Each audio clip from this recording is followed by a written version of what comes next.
Manipuri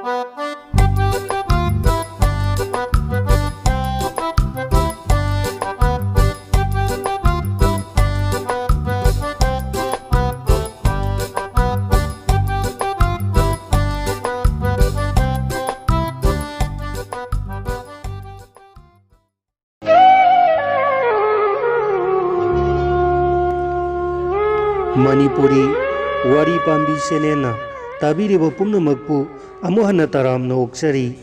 ngasisu mayamgi ngaihak pothananaba haiduna anouba wari macha ama puduna laksari wari macha sigi maming ima lairiba sidi wari macha sigi aibi khumbong mayum devala devi taminarasi wari macha ima lairi sidi aibu hayengi changyengsi yauroroi sirane central की ओइरबसु सेंजा थमजा तौनरमलबदी कमदौबा मतम मांगनबा ओइना थोकलगदरा थादबा यादे लाइरबा आइगिसु ईश्वरना तंबा अमदी लैरमगनी इमाना नुंगतीगी सेकोंदा हजिरा सूरगा आइबु इहै इसिंग तमहलकनबा होनरकपगी महै ईश्वरना मना सोइदना पीबीगनी अवा मैसा कया खांगलिबी इमाबु नोंगमतंग ओइरबसु हराव मिनोक तमहनबा हाइबसे आइगी फिरेपनी खुदिंगमक आई थेंगनफम थोक्तबरा आई चांगयेंगसी याउदबा यादे इबेमा इमा लाक्ले नंगबु कदाइदे लैगे वाखलगी मंगलांदा लुकलंबा पक्सबी ममागी मिकव वदुना मिकप थोगनबीरे खुमलाई इमा आई साक्संगदा साक थोंगलिये कैदौरे मैगा अमत सुखत्रबदी नुमित ताबगा अमत खंगद्रब्रो नंगबो ngang na sanglaktuna masagi nakta famlare बोरा खाव मचादुदगी मयोम खरने एंसांग नापी खरने लौथोक्लगा साखुमांग अदुदा थम्मी मसादो यामना सोक्थना उरे मकोक्ता कीरकपा कोक्सेतुना ममायदो तैथोकपोई नानथोकपोई तौरगा सांगना तिंथोई सोरदो सांगना मुक्तंग होंदोई अदुगा तपना चलु पोदोंदो हाना अमुक्ता सुखलु दुप थोंगमैगा अमत थाद्रबरो नंगबो थारबनी थोंजिन मपानदा लातेन लैहौरिबदुदी अदुदी इमुंगी मैना कैदौरबा चाक थोंगिबदुबु उरिबरो ममागी वहांगी पाउखुम पिरमदना पक्सबी हौगतख्रे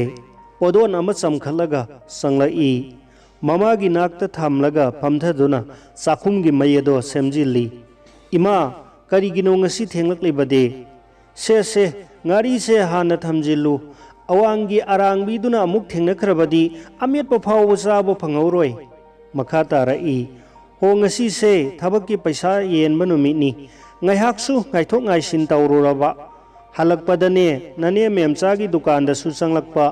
हानगी बाकी सिंगदोखिबददा खरदंगा लेम लाकपा नत्ते अमुक सोचिलकलिबनी नत्ते नंगबु करी थोंगलगे सौग्री अकंबा खर लैबदो लाइरदुना ngari matat ama phawba lehowdabani karibu thaktu na thonglibanoने maroi nak pakpi ga thongleima he ishor karamba numit thadano ima isana mi ga mimanana amuktang hingba ngamgadaba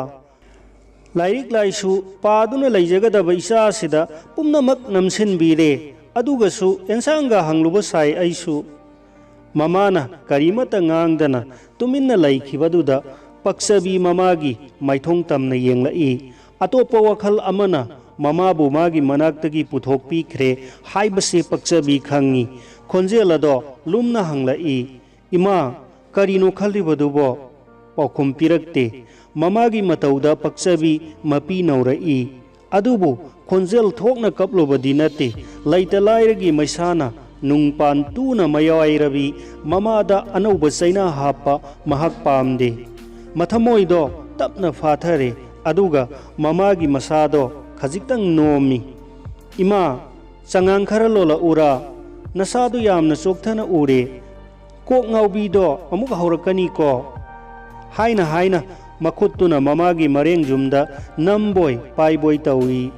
मसागी मोलब खुटना मसादा थेंगलकपदुदा हानगी ताइबंगदा अमुक हंजिलकले मसानुपीबु नुंगसीना येंगजरई वादी ngang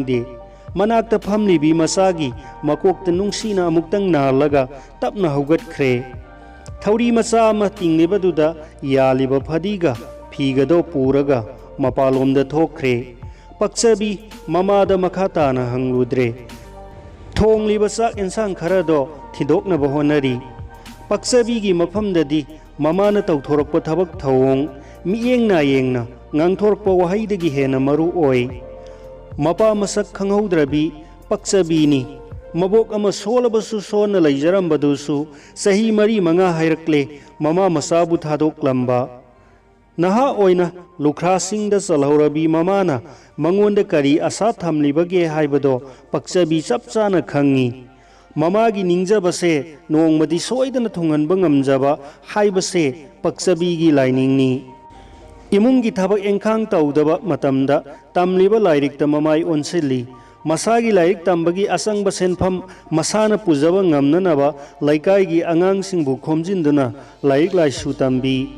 महाकी होनजमना हौजिकती कॉलेज की थाकती लोइरे हयेंगदी पोस्ट ऑफिस की इंटरव्यू अमा यावगदौरिबनी इबेमा चाक चाथोक्लसी नंगी lyric लाइसुदो ngaiak pajananaba नंगबु करीनो हयेंसी परीक्षा अमा थानी हाइबदाई ममाना मनाक्ता लेपलरे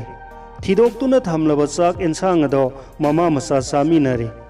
ngaदी लाइरदुना ngari matek amatang फावबा थाक्त्रबा सौग्री अदुना हाउदना कयाम हाउरुनी अदुबु ममाना हाइरई इसागी एंसांग से ओंथोंगना हाउख्रे हयेंगदी इमाना नंगी परीक्षा चलमदाइदा थोंबिरमदवनी इसान चटपदा होबे होबे तौदनबा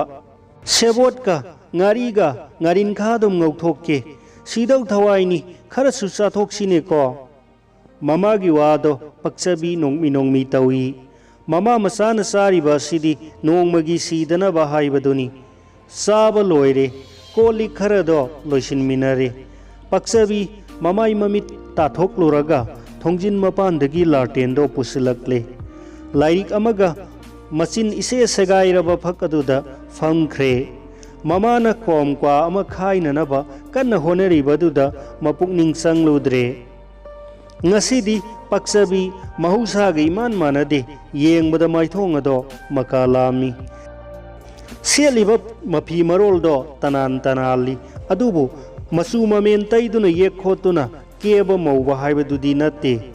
ahanba phangjaba thagi tolop makhutna paijare kaya phangliba mado khangluबगी कानबा लैतबगुम मसिंग फावबो थीरुदे KCR न पिरकबा सेनफम अदो चेना पाइरई पुनसीसिदा असिगुम नुमित अमा लाकनी हाइबसे थाजरुदबनी ngasidagiदी लाइरबा ममा मसागी अनौबा नुमित अमा हौरगनी खंजई बाजारगी सिल्लबा मिरक अदुदा पक्चबी मखोंग तपना तपना थांगलक्ली मागी अहानबा तोलोप असिना ममागी अनौबा फिजोल अमतदी महोंग लगे ममाबु थबक सुफमदा सत्तनबा हाइरमलबनी ममागी मफी मरोल लैरे मागीदी अमत लैरुदे कैथेलदगी थोरक्ले सिल्लबा मिरक अदुदै इखंग खंगौदना ममाना सोरोक वांगमा लानखिबदो पक्चबी उई पक्चबी थाजबदी ngamde ममागी मतुंग परप परप इनरई ममाना थांगलिबा खोंथांग अदो यौना थांगबा ngamdabagum tawi मखोंग थांगना थांगना ममाबु कौई अदुबो हन्ना फावबु येंगलक्ते खोंथांग अदो हेन्ना कनखतखी मिरक्तुदा ममादो उखिद्रे पक्चबी तौफम खंगदना ममाबु हंजिन हंजिन कौई इबेमा इबेमा कैदौरे अदुक कन्ना कौरिबदे नमित्तो अमुक्ता सिंगुने से Namit सिंगुसे अहिंग थेंगना तुमहौदबदुदा ngaiak tumjarasunu haidana haudoktраga kari mangmanglurage nangbo mamana masado nomduna haudorakpaduda mikap thokle tabna haugattuna phamungda phammi mamagi mamaida sagadabagum yengi masagi matauda mamana kaidaurage nangbo paukhum-pide mamana miyam marakta masak ukhidabado hanna hanna ningsingi hairai ima नंग आइबु थादोक्लगा चटखिनुको कैदौरगेबा नंगबो कैसु तौदे नंग आइबु थादोक्लगा चटखिनोबा अंगाउबी आइदि नंग थादोक्लगा कदाई चतोइबा इसागी दमकनीने इमाने लैरिसे lyric हेना पारुदुना नमंग नहागा दोइसोइसो ओइरमाले नंग येंगु इमा लैरिसिदी ꯍꯧꯒꯠꯂꯣꯀꯣ ꯏꯃꯥ ꯆꯥꯛ ꯊꯣꯡꯔꯗꯧꯅꯤ ꯅꯪ ꯇꯥ ꯈꯝꯕꯗꯣ ꯉꯁꯥꯏꯅ ꯍꯧꯕ ꯂꯥꯛꯂꯝꯂꯕꯅꯤ ꯉꯁꯤꯗꯤ ꯅꯪ ꯄꯔꯤꯈ꯭ꯌꯥ ꯆꯠꯈ꯭ꯔꯒ ꯂꯥꯛꯂꯒꯦ ꯍꯥꯏꯈ꯭ꯔꯕꯅꯤ ꯉꯥꯡꯅ ꯉꯥꯡꯅ ꯃꯃꯥ ꯆꯥꯛꯈꯨꯝ ꯆꯪꯈ꯭ꯔꯦ ꯄꯛꯆꯕꯤ ꯍꯧꯒꯠꯂꯦ ꯑꯗꯨꯕꯨ ꯃꯪꯈꯤꯕ ꯃꯪꯗꯨꯕꯨꯗꯤ ꯀꯥꯎꯊꯣꯛꯄ ꯉꯝꯗꯕꯒꯨꯝ ꯇꯧꯏ ꯄꯛꯆꯕꯤ ꯄꯔꯤꯈ꯭ꯌꯥ ꯍꯣꯜꯗꯒꯤ ꯊꯣꯔꯛꯂꯦ ꯍꯪꯂꯛꯂꯤꯕ ꯀꯣꯏꯁꯟ ꯃꯍꯥꯛꯅ ꯈꯨꯝꯂꯝꯂꯤꯕ ꯄꯥꯎꯈꯨꯝ ꯑꯗꯨꯒꯤ ꯍꯥꯏꯔꯨꯔꯕꯗꯤ ꯃꯍꯥꯛ ꯁꯣꯏꯗꯅ ꯈꯜꯂꯛꯄ ꯌꯥꯏ ꯍꯥꯏꯕꯁꯦ ꯃꯄꯨꯛꯅꯤꯡꯗ ꯆꯦꯠꯅ ꯊꯥꯖꯩ ꯊꯥꯔꯤꯕ ꯄꯔꯤꯈ꯭ꯌꯥꯗꯨꯅ ꯉꯁꯥꯏ ꯃꯈꯩ ꯃꯥꯕꯨ ꯄꯨꯗꯨꯅ ꯆꯠꯂꯨꯔꯕꯁꯨ ꯂꯣꯏꯔꯕ ꯃꯇꯨꯡ ꯑꯁꯤꯗꯗꯤ ꯃꯪꯈꯤꯕ ꯃꯪ ꯑꯗꯣ ꯑꯃꯨꯛ ꯅꯤꯡꯁꯤꯡꯂꯛꯂꯦ ꯃꯌꯨꯝꯗ ꯊꯨꯅ ꯌꯧꯅꯤꯡꯕꯒꯨꯝ ꯃꯄꯨꯛꯅꯤꯡꯗ ꯐꯥꯎꯔꯛꯏ ꯃꯃꯥꯕꯨ ꯅꯤꯡꯁꯤꯡꯂꯛꯏ ꯑꯃꯨꯛꯁꯨ ꯂꯥꯡꯂꯕ ꯃꯄꯨꯛꯅꯤꯡ ꯑꯗꯣ ꯐꯥꯊꯖꯩ ꯏꯃꯥꯗꯤ ꯊꯕꯛ ꯁꯨꯐꯝꯗ ꯂꯩꯔꯝꯈꯤꯅꯤ ꯆꯦꯜꯂꯤꯕ ꯑꯣꯇꯣꯗꯣ ꯈꯥꯝꯅꯅꯕ ꯑꯣꯇꯣ ꯇꯝꯅ ꯆꯪꯁꯤꯜꯂꯤ